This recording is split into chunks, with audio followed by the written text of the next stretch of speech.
So I learned a lesson kind of the hard way. And then after I learned it, I saw on this YouTube channel, Church Life, and on another channel, Justice, they both reconfirmed what I kind of just learned the hard way. So let me share this story with you. So I moved out here to Flagstaff about 15 months ago. And I want to get in good with the congregation right away, because the congregation I came from down in Wilmington by San Pedro was like 85% Hispanic. And they didn't really have any things to get into, but I did go to the evening classes to get confirmed. But still, the vast majority, they were all kids like under 30, most like in low 20s, and most of them were Hispanic. But I enjoyed that. But now I come out here and it's like, 90% Anglo-Saxon. And so one of the deacons mentioned, I'm talking to him like with the donuts and the coffee after Mass, and he says, you should go to one of our meetings. We have all kinds of meetings. So I look in the little brochure, and the first one I find out about is Kingsman meets Monday nights. So in the snow and wintertime, I'm going there every Monday night, really enjoying it. But I wanted to bring a wave of enthusiasm because my heart was on fire for the Lord. So I wanted to bring a wave of enthusiasm into these meetings. And it's all men, all white, almost all blue eyes. So I start sharing with them my different experiences I've had, and it looked like I was trying to exalt myself. And there may have been some of that self-grandizement in there. I mean, we're fleshly. We all kind of have to fight against those fleshly desires. So I may have been wanting a small part of my brain, but really the vast majority of my brain was just thinking I could bring in this wave of enthusiasm. Here's this guy on fire for the Lord. I could just share what I've been through in the last 3 years and share my love for Jesus and my experiences, and everything would be great.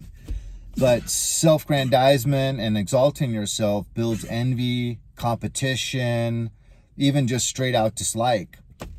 So I had one guy make a joke about me, right? Kind of shame me in front of everyone. And then I noticed like the amount of people showing up to the meeting started decreasing. And then it was just actually ended.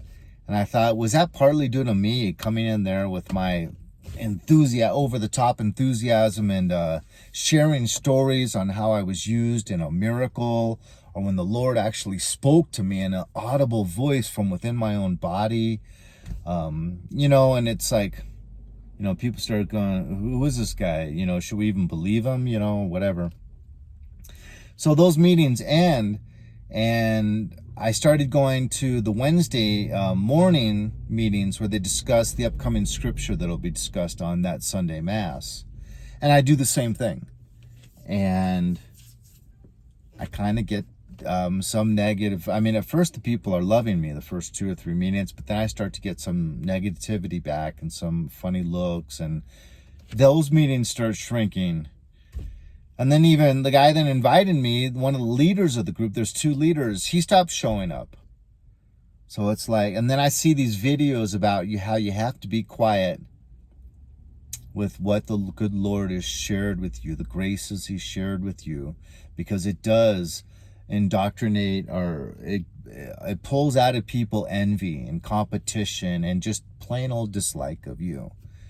And darn it, I was like, God, I was kind of learning that, but now these 2 videos really, really confirmed it. So I'm just making this video to kind of reconfirm out there that it's best. And I've shared all these experiences with my son, and it hasn't moved him one iota closer towards the Lord. And I've kind of got offended then. I've said, well, you must think I'm crazy then. I've shared all these religious experiences with you, and you don't even believe there's a God. So it's psychosomatic. I'm just making up all these things in my head and having these crazy experiences, all because I want to believe, and I'm making it, So then I kind of got a little offended. So you know, we have to grow so much in this walk with the Lord. And that was a big area of growth. And a lot of these things that we grow are by discomfort and uncomfortable experiences. But the things you learn through difficult experiences stick with you, and you remember them much, much better. So I've learned my lesson, and hopefully me sharing this with someone out there can hopefully help you. Because I've heard it said, like, when someone first gets into Christianity or Catholicism, they should be locked up for like 6 months, because we're so like just crazy over the top, talking about the Lord and just so on fire that we're kind of a little bit off the chain, off the hook, So hopefully this can help someone benefit. God bless. Hit like, dislike. Leave a comment. Let me hear 1 or 2 stories about how, you may have also learned this the hard way.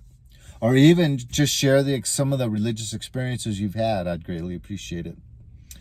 Adios, amigos. God bless. Oh, one other thing I forgot to add is the good Lord will exalt you in his own timing. And so keep these stories to yourself. Do your work in private. And try to not do anything that looks like boasting or bragging. And then the good Lord will come and exalt you. So just needed to add that last little part. God bless.